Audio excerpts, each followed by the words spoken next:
Bom dia, boa tarde, boa noite. Tudo bem com você? Como é que você está? Como é que você passou de ontem? Hoje, dia 17 de julho, quinta-feira de 2025. Já deu graças a Deus por esse dia maravilhoso que Ele nos deu, que nos concedeu a vida. Dai graças ao Senhor porque Ele é bom. Só Ele é bom, eterna é a sua misericórdia, um Deus misericordioso, um Deus que nos quer filhos amados, prontos para fazer o que tem que ser feito, cuidar da sua vida, né? Vamos lá então, fazer o que nós temos que fazer hoje, ler a Bíblia, aprender um pouco mais, estudar um pouco mais sobre provérbios, e nós já estamos quase acabando provérbios, hein? Tem 31 capítulos e hoje nós vamos iniciar o capítulo 27. Então vamos lá? Versículo 1. Não se glorie do amanhã, porque você não sabe o que o dia de hoje vai gerar.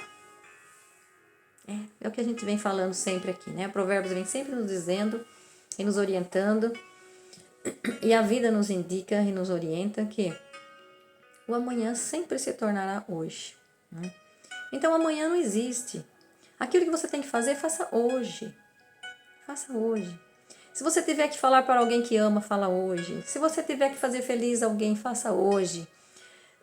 Se você tiver que ir a algum lugar, vá hoje. Visitar alguém, vá hoje. Então não existe, né? O amanhã não existe. Tudo que você precisa colher no amanhã, que você quer colher no amanhã, você tem que plantar hoje. Né? Não adianta ter grandes sonhos, grandes projetos, e se você não faz as coisas simples de todo dia, né? Dia a dia. Tem muita gente que fala assim, eu quero emagrecer. Aí eu quero fazer um regime. Aí eu quero ir para academia. Mas sempre vai deixando, amanhã eu começo, né? Segunda-feira eu começo. Você imaginou? Se alguém quer perder, por exemplo, 20 quilos. Se você só de final de semana você emagrecer 200 gramas, em 100 dias você perdeu 20 quilos. Que legal, né? Que legal. Gente, não deixe para amanhã, né? Quantas coisas podem ser feitas no final de semana? Né? Quanta gente que estuda nos finais de semana? Quanta gente que não faz, né? Quantas pessoas que não fazem nada no final de semana? Que deita, dorme, né? Nós não fomos feitos para deitar e dormir. Nós fomos feitos para descansar, sim, no momento certo de descansar. Sim, temos que descansar para o corpo fazer a renovação celular. Mas faça aquilo que tem que ser feito. O nosso corpo, ele faz aquilo que tem que ser feito toda noite. E durante o dia nós temos que fazer aquilo que nós precisamos fazer. Aquilo que nós precisamos plantar para que nossa semente possa romper, possa prosperar, possa ter prosperidade, possa ter uma vida mais digna, né? Observe a natureza. A natureza, a macieira da maçã, a parreira de uva vai dar uva, não é? Não precisa ficar falando para ela dar aquilo que precisa dar. Nós somos os únicos seres, né, na natureza que precisa ficar empurrando, precisa ficar falando, precisa ficar orientando, né? Porque a gente não sabe quem a gente é. Quando a gente descobre a nossa identidade, que somos filhos e filhas do Deus Altíssimo, então aí a gente começa a buscar aquilo que é o nosso propósito. E a partir de então, nós não falhamos. Porque aí nós precisamos fazer aquilo que tem que ser feito. Deixe que suas ações falem por você. Isso é importante. Porque aqui está falando que não se glorie, né? Não se glorie você mesmo se gloriar de você, né? Não se glorie do amanhã, não fale, né? Faça suas ações falar quem você é. Então esse provérbio nos convida a viver com intensidade, com igualdade, com integridade, com humildade, né? Confiando que no tempo certo os frutos das nossas atitudes falarão por nós. Os frutos das nossas atitudes falarão por nós. Mas para que a gente possa colher o amanhã, nós temos que plantar hoje. Temos que deixar o nosso legado. Que legado você está deixando para as futuras gerações? Que exemplo você está deixando para os seus filhos, para os seus netos? Né? E uma pessoa melhor, uma pessoa transformada, uma partir do momento que você sabe quem você é. A partir do momento que você sabe quem você é, não tem como fugir daquilo que Deus nos fez, né? Do nosso propósito.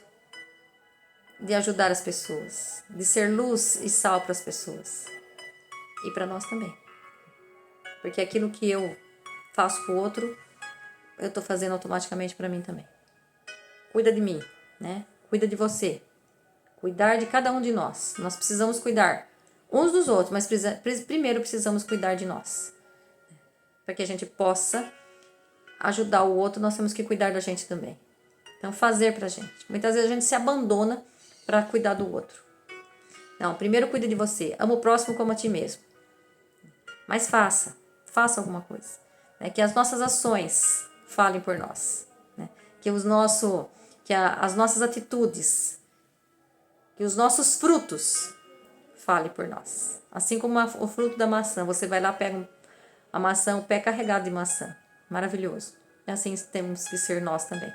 Dar frutos. Dar frutos, mas para dar frutos temos que plantar essa semente que está dentro de nós, para que ela possa germinar, ela romper, germinar e frutificar e ser próspero, rico e abundante, que é isso que Jesus veio fazer. Eu vim para que todos tenham vida e abundância. Nós precisamos ser filhos abundantes, senão nós não somos verdadeiros filhos e filhas. Olha que lindo. Olha que lindo. Versículo 2. Que um estranho elogie você e não sua própria boca. Que seja um desconhecido e não seus próprios lábios. E aqui é aquilo que eu já estava falando, né? Deixe suas ações falar por você, né? É muito ruim quando nós não temos o que falar de nós mesmos, né? Dos nossos resultados, daquilo que nós fazemos, do rompimento que nós fazemos, né? Da semente que está dentro de nós. Veja, a validação do outro às vezes é importante, né? É importante para a gente crescer, mas a gente não precisa disso, porque Deus já nos fez validados. Deus já nos fez aprovados, né? E nós precisamos fazer aquilo que temos que fazer, aquilo que tem que ser feito. Fazer cada dia, como se fosse o último dia de nossas vidas. Agradecendo a Deus por cada momento dele ter dado a vida para nós nesse dia. E fazer aquilo que nós precisamos fazer. 3. A pedra. Olha aqui isso, gente. A pedra é pesada e a areia é uma carga. Mas a cólera do estúpido pesa mais do que as duas. Veja bem, aqui está nos orientando para que a gente fuja, né, das pessoas que são insensatas, das pessoas que... Veja bem, olha aqui, a cólera do estúpido né, pesa mais que as duas juntas. Ou seja, a pedra e a areia, ela gera cansaço, né? Ela exige esforço. Para você mexer com a pedra e com a areia, ela vai exigir esforço para você. Vai ser cansaço, né? Vai ser um esforço físico para você mexer com a pedra. Imagina o peso que ela não tem. Então, são difíceis de carregar, né? Então, aqui é um alerta para evitar as companhias do tolos e insensato, pois a sua raiva é mais difícil de suportar do que uma carga pesada. Então, a raiva, a ira, a cólera, né, é mais difícil de suportar do que uma carga pesada de areia e pedra. Olha isso. E por outro lado, em contrapartida, Deus fala na Bíblia, né, das bênçãos que são os seus filhos. Os seus filhos e a sua geração e os seus filhos serão, né, a promessa que ele faz é que nós, né, seremos, os filhos de Abraão serão como as estrelas do céu e as areias da praia. Né? Aí em Jeremias 33, 22 vai falar isso. E em Gênesis 22, 17 também. A promessa de Abraão, que serão, né? Então, em contrapartida, a areia lá, mesmo com o peso da areia, né? E aqui em contrapartida, né? A areia aqui sendo com milhares de seus filhos. Né? Então, Deus nos fez para ser seus filhos. Possamos cada vez mais ser pessoas sábias, buscando sabedoria, para deixar as tolices de lado, para deixar a insensatez de lado. Para deixar a ira, para deixar, né, aqui como ele fala, né, a cólera. Não leva. A ira, a cólera, leva à inflamação, literalmente. Leva às doenças. Uma alma doente, ela não tem como, ela vai explodir no corpo. E o corpo vai sofrer as consequências de um impulso, de uns pensamentos que se tornou as palavras e as ações. Veja, tudo são palavras. Aquilo que você ouve das pessoas são palavras. Aquilo que você faz com o que você ouve é o que vai te ocasionar. Pensamentos positivos ou negativos, ações boas ou más, é aquilo que eu faço com o que o outro me faz. Então, cuidado, nós nascemos para ser filhos sábios e sensatos, não insensatos e tolos. Busquemos cada vez mais, né? Orientar essas pessoas, mas se elas não quiserem, a gente se afasta, porque senão nós vamos nos ficar parecidos. Lembra que eu dizia que a ambiência de 5 pessoas que está à nossa volta vai nos moldando também. A gente acaba ficando igual. A ambiência faz a gente se tornar parecidos, se tornar iguais. Muito bem. Versículo 4, olha aqui. O furor é cruel e a ira é impetuosa. Mas quem pode resistir diante do ciúme? Do ciúme aqui seria como, em outras versões está escrito a inveja. A inveja. Veja, o furor e a raiva é algo cruel, que causa dor e sofrimento em nós. E é lógico que causa dor e sofrimento, né? O furor, a raiva, causa dor e sofrimento. Se a gente for uma pessoa que tem a raiva, que tem ódio, que tem rancor, né? Vai causar dores, vai causar sofrimento, vai causar doença, como eu já falei ali atrás, né? Só que quando ela é intensa, agora quando a ira é intensa, quando a inveja, né, é intensa, e visto como impetuosa, ou seja, ela age sem pensar, rapidamente, sem refletir, é difícil de controlar. Mas a ira e o furor, né? Mas mesmo o furor e a ira, a raiva, ainda assim são menos perigosas do que a inveja. Olha isso. A inveja, o ciúme, né? Porque a ponto do provérbio dizer que quem pode resistir a ela. Então a inveja é algo, gente, que corrói relacionamentos, levando a ações traiçoeiras. Ela é alimentada por ressentimentos contra o sucesso e as bênçãos do outro. A inveja é terrível, a inveja mata, né? E é por isso ela fica mais difícil de se perceber. Por quê? Porque ela fica escondida, né? Então por isso é importante nós conhecermos, né? Reconhecermos os perigos da inveja, né? Uma forma de disseminar e cultivar a gratidão, é uma forma de dissipar, né? De dissipar, na verdade, não disseminar, né? Dissipar a inveja. Se nós não cuidarmos dela, né? Não trabalharmos profundamente, né? Os danos profundos, né? Ela poderá nos causar dores, né? Poderá nos causar a morte. Então nós precisamos cuidar desses danos profundos, que é a inveja, né? Porque a exemplo da inveja, olha, Abel e Caim, né? Abel ali na simplicidade nem percebeu que o seu irmão era um invejoso, né? Tinha inveja das bênçãos que ele recebia. Então olha o que eu falei ali, né? Ressentimento contra o sucesso e as bênçãos do outro. Cuidado com isso, gente. Nos afastemos dessa. Peçamos a Deus sabedoria, né? Para que a gente possa se fugir da inveja. Treinemos o bem, treinemos o amor, a caridade em nós, a gratidão, todos os dias de nossas vidas. Nunca esquecendo que tudo que eu faço para o outro volta para mim.